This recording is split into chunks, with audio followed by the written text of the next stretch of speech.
Olá pessoal, tudo bem com vocês? Meu nome é Kellen Advíncula e hoje nós faremos uma reflexão sobre interpretação bíblica. Nós tendemos a nos agarrarmos a uma interpretação, principalmente se ela nos foi passada por alguém, uma figura de autoridade, por alguém que nós consideramos espiritual, por alguém que consideramos também inteligente.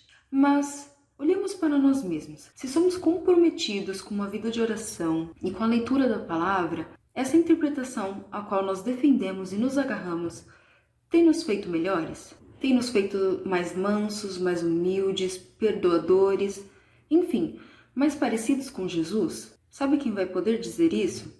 Apenas você mesmo e as pessoas que convivem com você. Seus pais, seus irmãos, seus amigos mais íntimos, seus parentes. Então devemos nos perguntar: eu estou mais piedoso? Menos rancoroso? Eu sou conhecido como alguém que ama, que reflete a Jesus? Olhemos para os evangélicos em geral. A interpretação bíblica que eles defendem tem feito eles conhecidos como pessoas que amam? Porque Jesus disse que é pelo nosso amor uns pelos outros que seremos conhecidos como discípulos dele. E então, pelo que os evangélicos estão sendo reconhecidos, eu pelo menos estou vendo cada vez mais pessoas se afastando do conhecimento de Deus por conta do comportamento cada vez mais prepotente, mais orgulhoso, mais ignorante, mais intolerante dos evangélicos. Será que não tem nada de errado nisso? Se estamos comprometidos com uma vida de oração e de leitura da palavra, e isso não tem nos libertado dos nossos rancores, do nosso orgulho, da nossa ignorância, se isso não tem nos libertado e nos transformado, será que o que está errado nisso é a palavra de Deus? É claro que não. Então, o que sobra? Sobra a interpretação. Porque a interpretação da igreja primitiva a respeito da vida e das palavras de Jesus os fizeram conhecidos como pessoas que amavam e fizeram com que as pessoas quisessem conhecer a Cristo, e hoje acontece precisamente o contrário. Jesus disse que seríamos perseguidos por causa dele, que mentiriam a nosso respeito por causa dele. Agora pare, pense um pouco e seja honesto. Será que as pessoas de fora estão realmente mentindo a nosso respeito, nos perseguindo? Ou será que eles estão falando a verdade ao nosso respeito? Será que estamos sendo perseguidos por sermos realmente iguais a Cristo? Sejamos honestos. Será que estamos sendo perseguidos por conta do Evangelho? E aqui eu quero abrir um parênteses para perguntar o que seria Evangelho. E João 3,16 resume muito bem. Deus amou o mundo de tal maneira que deu o seu Filho, que se entregou para que todo aquele que nele crê não pereça, mas tenha vida eterna. Esse é o Evangelho. O Evangelho fala de um amor sem medidas de Deus pelas pessoas. Jesus pregava essas boas novas, porque o Evangelho são boas novas, as boas novas de que Deus nos ama. E Jesus pregava as boas novas para os que eram considerados pecadores, vis, desprezíveis. E por tê-los incluído no grupo que Deus ama, Jesus foi morto.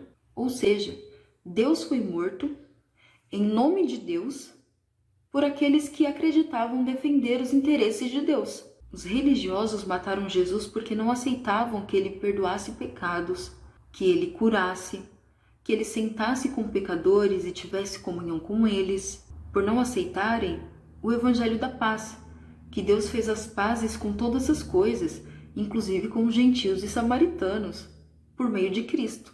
É por pregar essas mesmas coisas que temos sido perseguidos, e aqui eu coloco as aspas porque nós não sabemos o que é ser perseguidos de verdade. Então, é por pregar essas mesmas coisas que nós estamos sendo perseguidos, ou por sermos precisamente o contrário do que Cristo foi? Por excluirmos, chacotarmos, zombarmos, ferirmos, magoarmos, perseguirmos. Por Jesus ter pregado o Evangelho como ponto de decisão e nós estarmos tentando colocá-lo à força. Sua resposta pode ser sim. Eu me sinto menos rancoroso, eu estou perdoando mais, não estou me magoando facilmente, eu estou mais manso. Se essa for a sua resposta, muito bem, permaneça na sua interpretação. Mas se não, Paulo escreveu aos Coríntios porque sabia que na igreja de Corinto havia muitas dissensões, muitas divisões. E aí, inclusive a respeito dos dons. E aí ele explica o que seriam os dons, como utilizar os dons. E logo depois ele diz, mas eu tenho um caminho muito mais excelente para mostrar para vocês.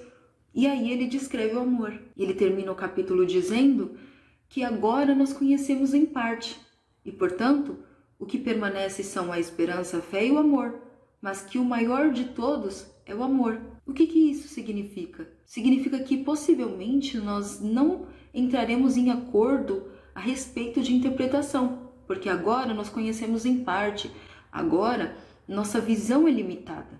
Mas a fala dele nos mostra que temos que concordar em um ponto, em seguir o caminho do amor. Então, que o caminho do amor guie nossa interpretação. E que caminho é esse? Leia 1 Coríntios 13 e a vida de Jesus, o que Jesus fez, e você saberá o que quem ama faz. Por fim, não se agarre a uma interpretação sem nem considerar outras ideias. Esse é o caminho do orgulho, em acreditar que você chegou a todo entendimento sobre aquele assunto e ninguém mais tem mais nada para acrescentar. E é o caminho para uma intolerância tal como a dos mestres da lei e dos religiosos do tempo de Jesus e para uma insensibilidade como dos amigos de Jó. Observe nas Escrituras e na história da Igreja. Todos aqueles que se agarraram a uma interpretação e não quiseram nem ouvir e ponderar o que os outros estavam dizendo, ficaram em sua ignorância e fizeram coisas terríveis em nome de Deus. Aliás, os religiosos não mataram simplesmente Jesus. Jesus diz que eles mataram os profetas que vieram antes dele e que eles matariam, e como realmente mataram, os profetas depois de Jesus também. Muitos mataram pessoas que eles consideravam hereges. O pessoal de Tessalônica até se inflamou contra Paulo e não quiseram ouvi-lo, ao contrário dos bereanos, que o ouviram, mas não apenas o ouviram, examinaram as escrituras para saber se Paulo estava falando a verdade. Ou seja, eles não acreditaram em tudo, pegaram tudo sem um exame das escrituras. Então, que estejamos dispostos a ouvir, a ponderar, a examinar e que o amor guie a nossa interpretação. Esse é o caminho da sabedoria. Se esse vídeo te abençoou, não esqueça de deixar o seu like e de compartilhar com alguém para poder abençoá-lo também. Muito obrigada e até mais.